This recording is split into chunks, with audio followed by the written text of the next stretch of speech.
Okay, तो भाई जो बच्चे आईआईटी, जेई, नीट या एनडीए वगैरह की तैयारी करने लग रहे हैं ना, तो उनके लिए मैं आपको एक मंत्र तकनीक बताता हूँ। स्टडीज़ की क्या होती है कि इसको मैंने नाम दिया ये मंत्र टेक्निक। आपको मंत्र टेक्निक क्या होती है, इस टेक्निक को आप फॉलो करते हो तो आपका एग्ज़ाम पास होने के चांसेस बहुत ज़्यादा बढ़ जाएंगे। ये काम कैसे करते हैं मैं आपको बताता हूँ। देखो, जब आप कोई चैप्टर पढ़ते हो तो मान लिया आपने सॉल्यूशन नाम का चैप्टर पढ़ लिया, उसके ऊपर आपको सारे क्वेश्चंस आ गए, वो सारे कॉन्सेप्ट भी आपको समझ में आ गए, तो आप सोचते हो ये चैप्टर तो एक तरफ हो गया, उसको आपने रख दिया।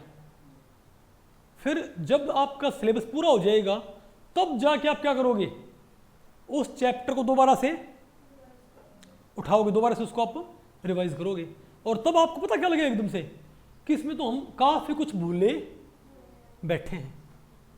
तब आपके दिमाग पर रिवीजन का बोझ बहुत ज़्यादा पड़ जाएगा। तो मैं कहता हूँ भाई, कभी भी ऐसे रिवाइज मत करो कि आप कभी उसको कहाँ जाके कब जाके रिवाइज कर रहे हो कि एक बार आपने चैप्टर पढ़ लिया सॉल्यूशन का या एटॉमिक स्ट्रक्चर का, फिर पूरा सिलेबस होने के बाद तब फिर आप उसको उठा रहे हो। नहीं, अब आप देखो ना, जो मंत्र होता है, कई आपने देखे हो भाई, जो बड़े बूढ़े होते हैं वो अपना कोई मंत्र का जाप करते रहते हैं, परमात्मा का मंत्र लगातार भाई बोलते रहते हैं।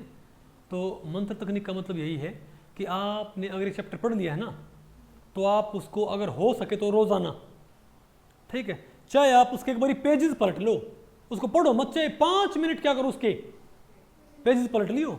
हमारा ब्रेन बड़ा खतरनाक तरीके से वायर्ड है इस मामले में, उसको सॉल्व करने की ज़रूरत नहीं है, वो सिर्फ उन पेजेस को देख के, उन सॉल्यूशंस को देख के उन चीज़ों को क्या करता रहेगा, अपने दिमाग में रिकॉल करता। आप डेली पढ़ते रहो, आप आगे का एटॉमिक स्ट्रक्चर आपने पढ़ लिया, सॉल्यूशन आपने पढ़ लिया, अब आगे आपको पढ़ाया जा रहा है क्लास में, आप आगे का पढ़ते रहो। लेकिन जो पहले का आपको पढ़ा रखा है ना, उसको आप अगर रोज़ाना ना हो तो 5 दिन में 10 दिन में उसको लगातार एक बारी, जैसे मंत्र को हम बार बार नहीं भाई बोलते रहते हैं, तो उसको हम एक तरह से इंटरनलाइज कर लेते हैं। ठीक है, ये नहीं है कि सॉल्यूशन का जो चैप्टर है उसको आपने दोबारा से आपने एक क्वेश्चन सोल्व करना ना, सारे डेरिवेशन आपने करने ना, सिर्फ उन पेजेस को पलट लियो, सिर्फ 5 मिनट लगा दिए उसके ऊपर, तो 5 दिन में 10 दिन में एक टाइम बना दो भाई। इससे पता क्या होगा कि आपने जो पिछला पढ़ रखा है ना, वो तो आपके दिमाग में रेडी रहेगा ही रहेगा। वो शुरू में एक बार तैयार कर दिया ना, वो पेपर के एंड तक क्या रहेगा, हमेशा तैयार रहेगा, उसको आपको बार बार पढ़ने की जरूरत नहीं पड़ेगी। तो जब फाइनल पेपर में जाओगे ना, तो आपको ये नहीं लगेगा कि जो पहले पढ़ा था वो भूल गए, अब ये आखिरी चैप्टर पढ़े तो पहले वाले भूले बैठे, बिल्कुल नहीं। समझे बात?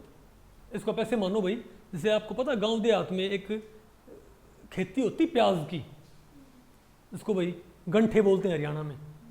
वो क्या होता है, जब गंठे भाई क्या बोलते हैं उनको, उनकी फसल ले आते हैं ना घर पे, अगर उसके अंदर उसमें से हाथ ऐसे ना निकालते रहें तो वो आपस में लग के और गल जाते और ख़राब हो जाते हैं।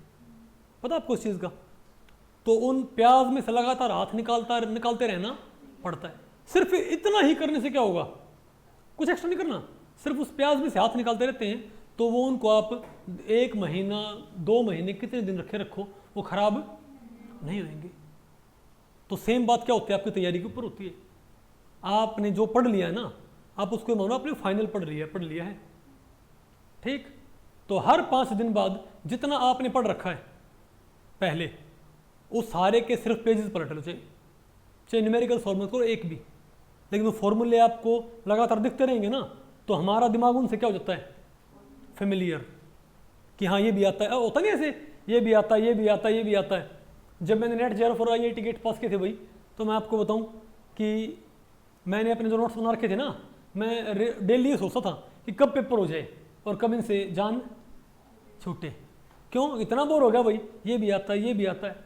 मतलब फाइनल तो ऐसा था कि मैं सिर्फ मेरे ख्याल से 1 घंटे में सारा सिलेबस रिवाइज कर लिया करता। अब 1 घंटे में कैसे, अरे भाई जितने भी नोट्स थे उनके पेज पलटे, हाँ ये भी आता है, ये भी आता है, सिर्फ ये देख लो भाई कि हाँ ये फॉर्मूला मुझे क्या लग रहा है, थोड़ा सा भाई कि भूल तो नहीं गया हूँ, उस पर थोड़ा फोकस कर लो, उसके पेज पलटते रहो। उससे क्या होगा कि आपका अपने जो पुराना पढ़ रखा है वो तो दिमाग में रेडी रहेगा ही रहेगा, और आप उसमें नया ऐड करते जाओगे। नहीं तो होता क्या है, नहीं तो पता क्या होता है कि मान लिया आपने एक बहुत बड़ा मॉल, आपने बहुत बड़ी एक बड़ी शॉप खरीद ली और आप उसमें बहुत सारा सामान खरीद लिया। तो पहले वाला सामान तो आप ऑर्गेनाइज कर नहीं रहे और नया सामान मंगाते जा रहे हो।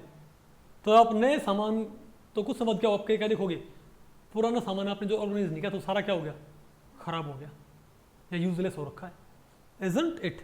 और अगर आप पहले वाले सामान को भी, नया सामान आ रहा है उसको मैनेज कर रहे हो और पहले वाले सामान को भी हल्का फुल्का भाई जहाँ पर रखा था वहाँ पर कोई भाई उसको मैनेज करते रहोगे तो आपको दिक्कत पेश है। तो इसको बोलते हैं मंत्र तकनीक। मंत्र की तरह हर 5 दिन में 10 दिन में पहले पढ़े हुए को रिवाइज करते रहो, देखते रहो। इससे क्या होगा, पेपर के पास आप पहुंचोगे ना तो आपके ऊपर रिवीजन का बर्डन कभी भी नहीं आएगा। ओके।